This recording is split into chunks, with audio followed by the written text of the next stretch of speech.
আসসালামু আলাইকুম এভরিওয়ান, আপনারা সবাই কেমন আছেন? আলহামদুলিল্লাহ আমি অনেক ভালো আছি। চলে আসলাম আপনাদের মাঝে নতুন আরেকটি ভিডিও নিয়ে। আজকে আমি কী রান্না করব। আজকে আমি এখানে আলু আর মূলা কেটে রেখেছি, এগুলো দিয়ে শুটকিতে রান্না করব। আর এই যেগুলো সান্দা মাছ ভর্তা বানাবো। আর এখানে পেঁয়াজ মরিচ রসুন কেটে রেখেছি। আর এখানে কচু বসাই দিচ্ছি, কচু ভর্তা বানাবো। এখানে তরকারি বসিয়ে দেবো, পেঁয়াজ মরিচগুলো ভালোভাবে ভেজে নেব। মরিচ পেঁয়াজ ভাজাগুলো শেষ, এর ভিতরে পানি দিয়ে একটু হলুদ দিয়ে দিচ্ছি। এখন একটু সজের গুঁড়া দেবো, সজের গুঁড়া, লবণ, জিরার গুঁড়া, মরিচের গুঁড়া। যেহেতু শুটকি রান্না করবো জাল একটু বেশিভাবে দেবো। রসুন বাটা,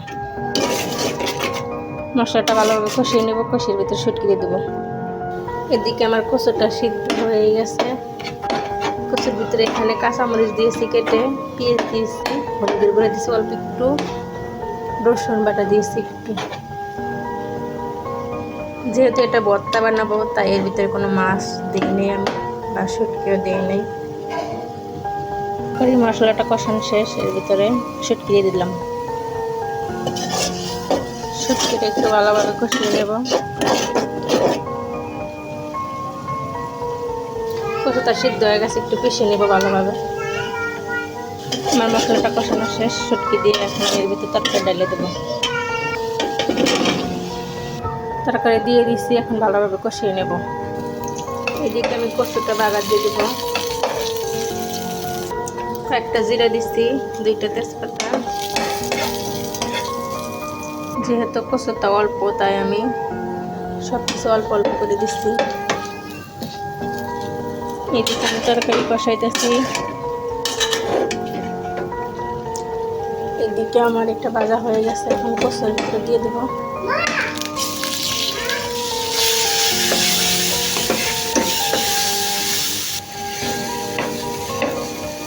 কচু ভর্তাটা হয়ে গেছে, আমার তরকারি কষানো শেষ। এখন আমি জল দিয়ে দেবো।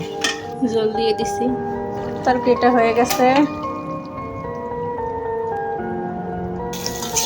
সান্দা মাছ ভর্তা করার জন্য যে পেঁয়াজ মরিচ কেটে রাখছিলাম ওইগুলো এখন ভাজে নেব। হলুদ দেব,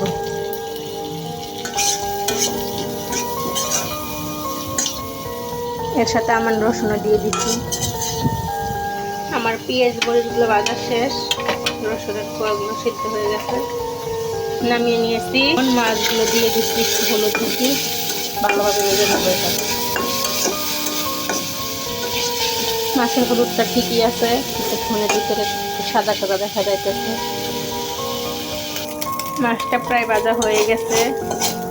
আমি একটা জানালা অফ করে দিয়েছি, তার জন্য একটু অন্ধকার দেখা যাচ্ছে মনে হয়, কারণ জানালা দিয়ে এত বাতাস আসতেছে, চুলাটাই মনে হচ্ছে অফ হয়ে যাবে। তার কারণে একটা অফ করে দিয়েছি আর একটা খোলা রাখছি। ফাইনালি আমার মাছ ভাজাটা হয়ে গেছে, এখন আমি শিলপাটা কেটে ভর্তা করে নেব। আমার মাছ ভর্তা করা শেষ। আল্লাহ হাফেজ। আজকে এই পর্যন্ত। ভিডিওটি ভালো লাগলে অবশ্যই লাইক কমেন্ট শেয়ার দেবেন।